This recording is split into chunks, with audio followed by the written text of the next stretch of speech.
আৰু মুহূৰ্তৰ এটা বিগ ব্ৰেকিং ছিংগাপুৰত জুবিন গাৰ্গৰ মৃত্যুৰ তদন্ত সন্দৰ্ভত শুনানি আজি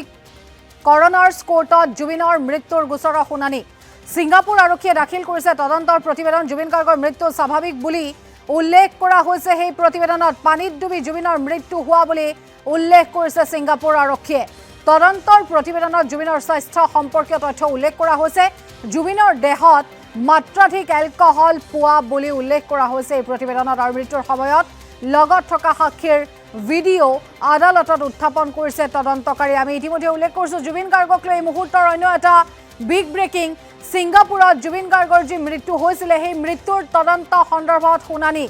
আজি কৰনাৰ্ছ কোৰ্টত জুবিনৰ মৃত্যুৰ গোচৰৰ শুনানি ছিংগাপুৰ আৰক্ষীয়ে ইতিমধ্যে এই তদন্তৰ প্ৰতিবেদন দাখিল কৰিছে জুবিন গাৰ্গৰ মৃত্যু স্বাভাৱিক বুলি প্ৰতিবেদনত উল্লেখ কৰিছে তেওঁলোকে পানীত ডুবি জুবিনৰ মৃত্যু হোৱা বুলি ছিংগাপুৰ আৰক্ষীয়ে উল্লেখ কৰিছে তদন্তৰ প্ৰতিবেদনত জুবিনৰ স্বাস্থ্য সম্পৰ্কীয় তথ্য উল্লেখ কৰা হৈছে জুবিনৰ দেহত এইখিনিতে উল্লেখ কৰিব বিচাৰিম যে মাত্ৰাধিক পৰিমাণৰ এলকহল পোৱা বুলিও সেই প্ৰতিবেদনত উল্লেখ কৰা হৈছে আৰু মৃত্যুৰ সময়ত লগত থকা সাক্ষীৰ ভিডিঅ' আদালতত উত্থাপন কৰিছে তদন্তকাৰীয়ে আমি ইতিমধ্যে উল্লেখ কৰিছো জুবিন গাৰ্গ আৰু জুবিন গাৰ্গৰ আচলতে সেই যি মৃত্যু সেই মৃত্যুক লৈ ইমান দিনে চলি আছিল এটা ভয়ংকৰ ৰহস্য আচলতে জুবিন গাৰ্গৰ মৃত্যু কেনেকৈ হ'ল কিয় হ'ল এই বিষয়টোক লৈ ৰাজ্য চৰকাৰ বা খুদ মুখ্যমন্ত্ৰী ডক্টৰ হিমন্ত বিশ্ব শৰ্মাই আচলতে অভিযান যথেষ্ট বা অনুসন্ধান যথেষ্ট তীব্ৰতৰ কৰি তোলা দেখিবলৈ পোৱা গৈছে কিন্তু শেহতীয়াকৈ কৰনাৰ্ছ ন্যায়ালয়ত বিশেষকৈ আজিৰ দিনটোৰ যি শুনানি সেই সন্দৰ্ভত ছিংগাপুৰ আৰক্ষীয়ে ইতিমধ্যে প্ৰতিবেদন দাখিল কৰিছে আৰু সেই প্ৰতিবেদনত যিখিনি তথ্য উল্লেখ কৰা হৈছে সেই বিষয়ে আমি আপোনালোকক ইতিমধ্যে জনাইছোঁ কৰনাৰ্ছ কোৰ্টত জুবিনৰ মৃত্যুৰ গোচৰৰ শুনানি আৰু ছিংগাপুৰ আৰক্ষীয়ে তদন্তৰ যি প্ৰতিবেদন দাখিল কৰিছে সেই তদন্তৰ প্ৰতিবেদনত উল্লেখ কৰা হৈছে যে জুবিন গাৰ্গৰ মৃত্যু স্বাভাৱিক বুলি উল্লেখ কৰা হৈছে পানীত ডুবিয়েই জুবিন গাৰ্গৰ মৃত্যু হৈছিল ছিংগাপুৰ আৰক্ষীৰ তদন্তৰ প্ৰতিবেদনত এই কথা উল্লেখ কৰা হৈছে জুবিনৰ স্বাস্থ্য সম্পৰ্কীয় অন্য কিছু তথ্য তেওঁলোকে উল্লেখ কৰিছে সেয়া হৈছে জুবিনৰ দেহত মাত্ৰাধিক এলকহল পোৱা গৈছে আৰু মৃত্যুৰ সময়ত লগত থকা সাক্ষীৰ ভিডিঅ' আদালতত উত্থাপন কৰিছে ইতিমধ্যে তদন্তকাৰীয়ে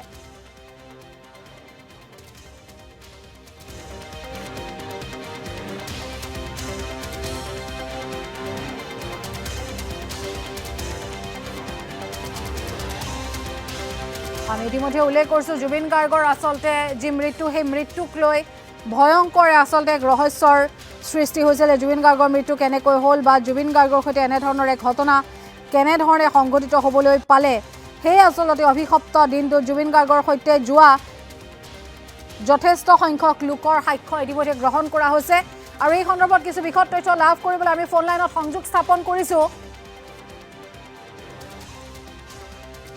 আমাৰ ডেপুটি এডিটৰ নৱজিত বৰঠাকুৰৰ সৈতে নৱজিত বৰঠাকুৰ বৰ্তমান সময়ছোৱাত ছিংগাপুৰ আৰক্ষীয়ে দিয়া তদন্তৰ সেই যি প্ৰতিবেদন সেই প্ৰতিবেদনৰ পাছতে এতিয়া বিভিন্ন মহলত প্ৰতিক্ৰিয়া কিছু বিশদ তথ্য আপোনাৰ পৰা জানিবলৈ চেষ্টা কৰিম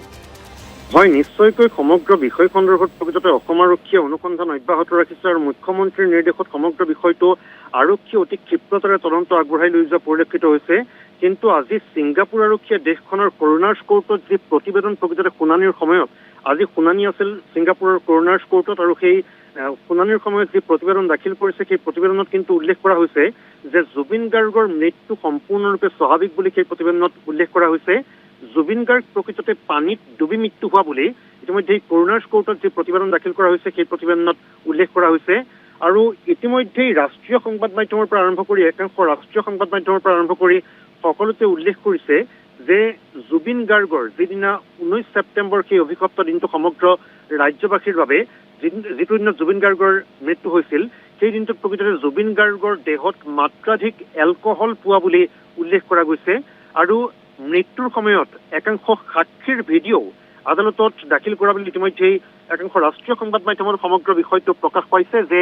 মৃত্যুৰ সময়ত জুবিন গাৰ্গৰ দেহত পোৱা গৈছিল এলকহল আৰু এজন প্ৰকৃততে জুবিন গাৰ্গ যিহেতু স্বাস্থ্য জুবিনৰ যথেষ্ট একাংশ ৰোগত আক্ৰান্ত আছিল জুবিন গাৰ্গ গতিকে চিকিৎসকৰ ফালৰ পৰাও তেনেধৰণৰ কিছু নিৰ্দেশনা আছিল আৰু আজি ছিংগাপুৰৰ কৰনাৰ্ছ কোৰ্টত আজি দাখিল কৰা যি শুনানি সেই শুনানিৰ সময়ত ছিংগাপুৰ আৰক্ষীয়ে দাখিল কৰা প্ৰতিবেদনত সেই কথা স্পষ্টভাৱে উল্লেখ কৰিছে যে পানীত ডুবিহে প্ৰকৃততে জুবিন গাৰ্গৰ মৃত্যু হৈছিল সমগ্ৰ ঘটনা সন্দৰ্ভত অসম আৰক্ষীয়ে অনুসন্ধান আগবঢ়াই নিছে আৰু অসম আৰক্ষীয়ে ইতিমধ্যেই ছিংগাপুৰ আৰক্ষীৰ সৈতে যোগাযোগ কৰিছিল বা দেশৰ প্ৰশাসনে দেশৰ চৰকাৰী প্ৰকৃতত ছিংগাপুৰ আৰক্ষীৰ সৈতে অসমৰ পৰিস্থিতিৰ পিছত যোগাযোগ কৰিছিল। গতিকে তাৰ পিছত কিন্তু আজি ছিংগাপুৰ আৰক্ষীৰ যি শুনানি, সেই শুনানি অত্যন্ত গুৰুত্বপূৰ্ণ হিচাপে পৰিচিত হৈছে। Indian singer Zubeen Garg swam without life jacket drown near Lazarus island, স্পষ্টভাৱে উল্লেখ কৰা হৈছে কৰোনাৰ্ছ কোৰ্টত। Indian singer Zubeen Garg swam without life jacket drown near Lazarus island, অৰ্থাৎ জুবিন গাৰ্গৰ দেহত সেই মুহূৰ্তত কোনো লাইফ জেকেট নাছিল আৰু জুবিন গাৰ্গে পানীত ডুবি মৃত্যু হোৱা বুলি লেজাৰ্ছ আইলেণ্ড নামৰ যিটো প্ৰকৃততে আইলেণ্ডৰ সমীপৰ পানী, সেই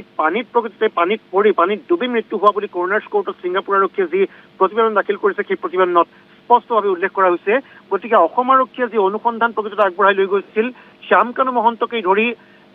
যি ফেষ্টিভেল আয়োজন কৰা কেইবাজনকো ইতিমধ্যে আৰক্ষীয়ে গ্ৰেপ্তাৰ কৰিছিল। গতিকে সমগ্ৰ সেই বিষয়টো প্ৰকৃততে কেনেধৰণে তদন্ত প্ৰক্ৰিয়া আগবাঢ়ি যাব, তদন্তৰ প্ৰতিবেদন যদিও দাখিল কৰা হৈছে, তদন্ত প্ৰক্ৰিয়া প্ৰকৃততে ছিংগাপুৰ আৰক্ষীয়ে কৰোনাৰ্ছ কোৰ্টত প্ৰতিবেদন দাখিল কৰাৰ পিছত সমগ্ৰ তদন্ত প্ৰক্ৰিয়া প্ৰকৃততে কেনেধৰণে যায় তাৰ ওপৰত কিন্তু দৃষ্টি থাকিব জুবিন গাৰ্গৰ অনুৰাগীসকলৰ লগতে আমাৰ সংবাদ মাধ্যমৰ লগতে সমগ্ৰ প্ৰকৃততে ৰাজ্যবাসীৰ। হয়, নৱজিৎ বৰঠাকুৰ, এই মুহূৰ্তত আমি আপোনাক ধন্যবাদ জ্ঞাপন কৰিছোঁ। আমি ইতিমধ্যে উল্লেখ কৰিছোঁ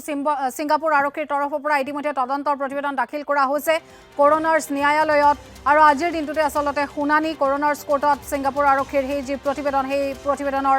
অন্তত কেনেধৰণৰ সিদ্ধান্ত লোৱা হয় সেয়াও লক্ষণীয়। আৰু ঠিক একেদৰে ৰাজ্য চৰকাৰৰ যি অভিযান অনুসন্ধান এই পৰ্যন্ত কিন্তু অব্যাহত আছে।